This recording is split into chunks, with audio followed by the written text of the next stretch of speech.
रायगडमध्ये सर्वाधिक अनधिकृत डान्स बार सुरू आहेत। छत्रपती शिवरायांच्या रायगडमध्ये डान्स बार आले कुठून? मनसे अध्यक्ष राज ठाकरेंचा सवाल। 20,000 बिहारींना गुजरातमधून हाकलून देणारा भाजपचा आमदार होतो, मग राज ठाकरे संकुचित कसा? रायगडमधल्या मेळाव्यातून राज ठाकरेंचा सवाल। मुंबईत भाजपचा गुजराती मतांवर डोळा। कांदिवलीत आज गुजराती साहित्य संमेलनाचं आयोजन। नव्या वादाला तोंड फुटण्याची शक्यता।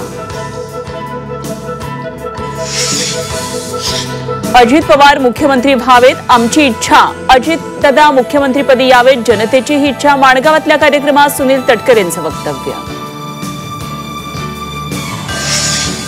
स्थानिक स्वराज्य संस्था निवडणुका 3 टप्प्यांमध्ये होणार असल्याची विश्वसनीय सूत्रांची माहिती। पहिल्या टप्प्यात जिल्हा परिषद, पंचायत समिती, दुसऱ्या टप्प्यामध्ये नगरपालिका, नगरपरिषदा, तर तिसऱ्या टप्प्यात मनपाच्या निवडणुका होणार।